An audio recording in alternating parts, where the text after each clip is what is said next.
With the recent surge in gold and silver, should we be buyers, sellers, or holders? Well, I'll throw some numbers at you and give you my personal stack and preferences during these crazy times. Stay tuned.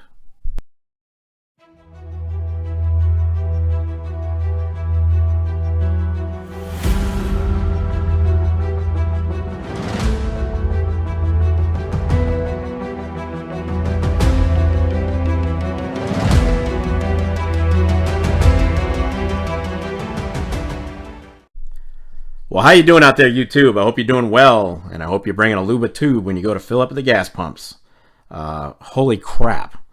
This country is experiencing the worst inflation rate in the last 40 years, so these new prices are likely a shock to quite a few of us, because that stuff wasn't on my mind 40 years ago.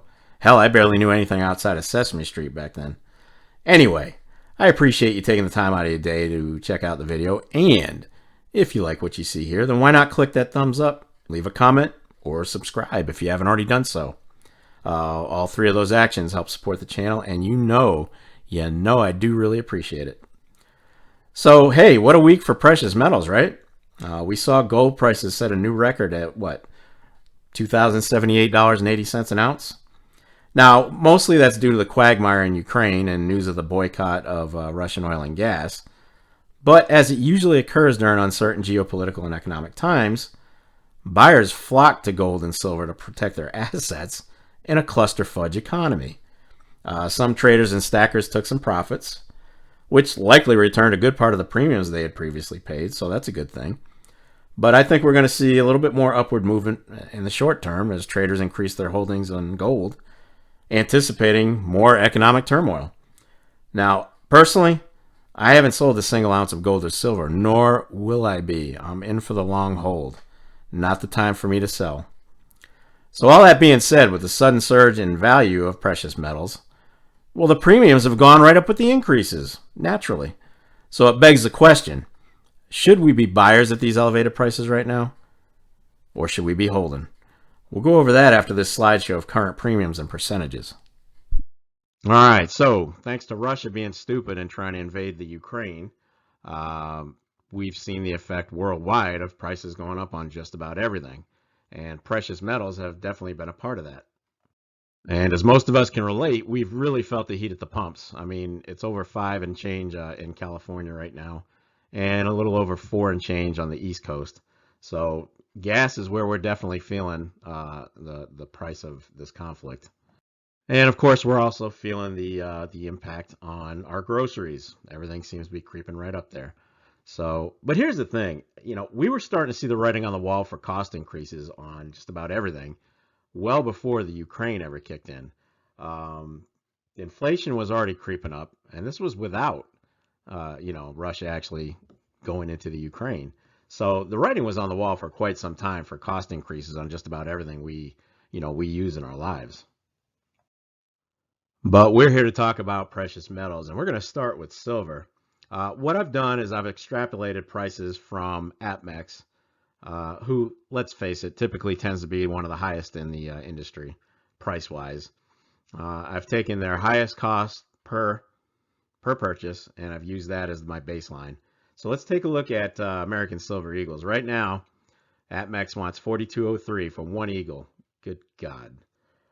Spot price as of late last night when I put these numbers together was $26.04. And that leaves a premium of $15.99 per eagle, or 61.4% premium. Holy crap. You got to be kidding me, APMEX. But it's not even just APMEX. Everybody's asking more for their eagles. This is one expensive coin. And right now, it's part of the reason people have stopped stacking it. I'm not. I can tell you that right now.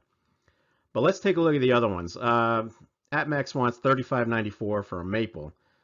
And that bugs me because they're starting to creep up. I used to be able to get those for 30 something, 29, 28, somewhere in there.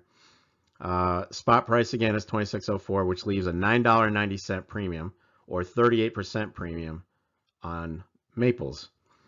Bump down to the Britannia, $34.35 is what they're asking. That leaves an $8.31 premium, or 32%. It's more reasonable than the Silver Eagle, that's for sure. Let's take a look at the fill. Fill is $33.84. That leaves a premium of $7.80, or right at 30%. And lastly, the kangaroo from Australia. $33.84 is the asking price. $7.80 premium, 30% premium. So if we're up here, this is not ideal. You guys know this. If you're new to this game, this is not where you want to be. Okay, we want to be down in this range, somewhere in here. All right, so that leaves your Brits, your Phils, and your Roos as the best value if you're going to get government-backed bullion. Okay, this isn't the way we stack. If you want to spend money on these, by all means, go for it. I'm not doing it, and I know several of you aren't as well. All right, moving on to gold. Now, gold took a huge jump. It made a new record at what, 2078 and change an ounce. So gold has really moved up the chain. But let's take a look at what APMEX is asking for gold. American Gold Eagle, they want 22, 23, 22. So over $2,000 now. Spot price is $19.99. So your premium on a Gold Eagle right now from APMEX is going to be $224.22, or 11.2%. Bump down to the maple. Maples are selling for $2,186. That is a $187.45 premium at 9.3%. Britannias, they want $2,176. They're getting $177.34 premium at 8.8%. And the rest of these are also, they're pretty close. So all of these here, again, we see the Brits, the Phils, and the Roos are in the 8% range. They're your best value. You get up here, you're creeping a little too high. Okay, but if you want to buy Eagles, that's your choice. That's your prerogative. It is the most liquid bullion out there as far as gold or silver. So I just don't think you'll recover that premium if it comes down to it. You never know. You just don't know. But you have a better chance of recovering your premiums if you go on this level right here. So that's where we stand with gold. So what's down the road? Well, we've definitely got some potential issues coming up, and you've already seen signs of them coming already. But consumer price index might hit 9% next month. I think we ended up for February at 7.9, so that's a very good possibility. Inflation isn't going away anytime soon, even if Russia pulls its forces out of the Ukraine. Inflation's here to stay for a minute, guys.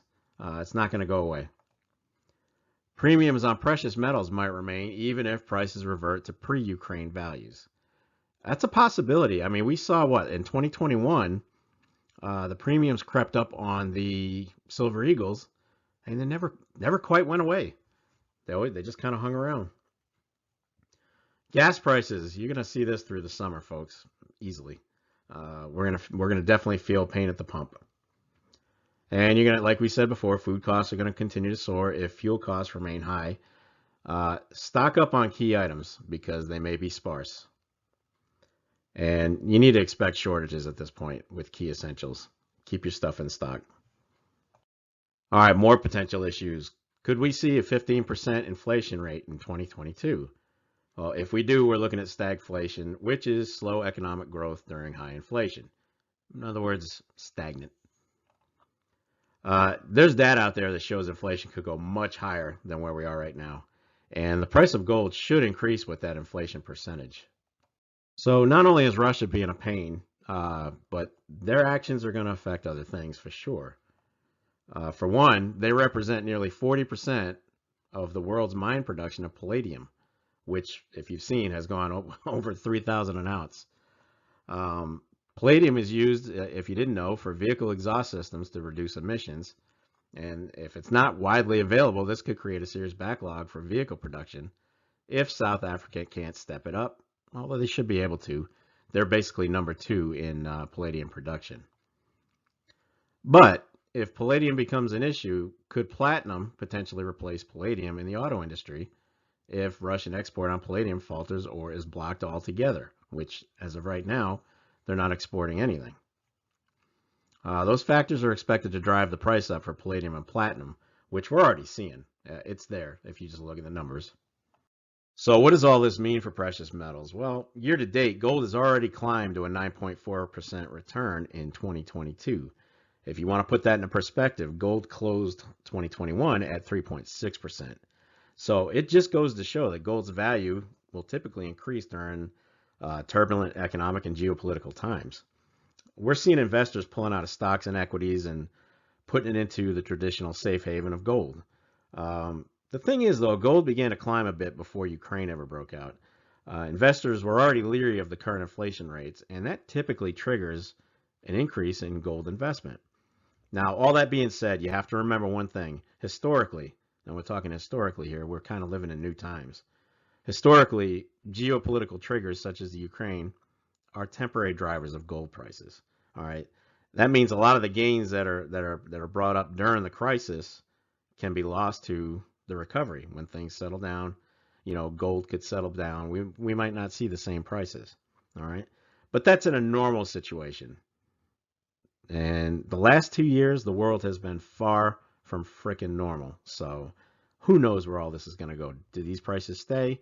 Do they balance out a little bit? Or do they go back to the pre-Ukraine numbers? Now, the last thing, you have to keep in mind that even when the Ukraine situation is settled, inflation is still going to be here for quite some time. And that should keep gold pumping well into the 2000 range, high 2000s even, at some point very soon. But will it balance out after the conflict? Remains to be seen. And what about silver? Well, silver, on the other hand, typically reacts with gold spot price increases, but is it going to balloon up? Bear in mind, we're still 50% below the all-time high, and it's just too early to tell where silver is going to go. Now, one thing you have to remember between gold and silver, gold is considered a safe haven for investing, okay? While silver's value mostly depends on industrial uses, and it's not really as an investment per se. There's a huge difference between the two when it comes down to it. Silver's overall value will be codependent on the assumed risk of maybe a dwindling supply. And if or when that finally comes to fruition, maybe then you'll see silver shine to its fullest potential. But production of items that use silver will have to overcome a poor economy in order for that to happen. So I don't know that silver is going to blow up in the next year or two. I don't see it. Again, I'm not a financial analyst. I don't know. But I see silver kind of balancing out and not making the huge gains that gold has had. It's going to go up. It's definitely going to go up. But I don't see it making those huge gains. So that's just my 2 cents on gold and silver. Now, while we're at it, keep an eye on platinum and palladium if you're into that. There's a lot of potential that both of those skyrocket even higher very shortly. Palladium, based on shortage and 40% of it being in Russia, and platinum, based on taking palladium's place in industrial uses due to that shortage. Also, don't forget your base metals. A lot of people invest in these. A lot of people stack them. When you're talking base metals, you're talking by the ton that you'll see any kind of return. But don't ignore them. Nickel is showing some amazing gains. It's crazy how much it's gone up. Go take a look at the numbers if you get a second. And copper has gone up as well. It can't hurt to monitor these two, especially nickel. But yeah, keep an eye on your base metals just in case you're into that. All right, now that I've shown you some numbers of the prices and premiums we're paying for gold and silver, I'm going to go ahead and share my personal stacking strategy during these insane times. What am I doing? Hell, I'm holding off, folks. I am completely holding off on gold at this point. It's off my radar. Spot price on it is just too high at the moment, and I kind of want to wait and see how it balances out. If it drops a little bit after maybe the situation in the Ukraine is settled, maybe it never will. Maybe this is the new norm for gold. You never know. But as of right now, I'm on hold. I do believe it's going to pull back to near the original price at some point, but there's no guarantee. I mean, is there a chance that these quote-unquote new values are here to stay? And could it break 3,000 an ounce this year? Well, I mean, I guess there's always a possibility of a boom on gold, but who can really nail it down? I definitely can't, so I have to operate on my best guess. And I am not a financial analyst. So everything I say here is my personal opinion.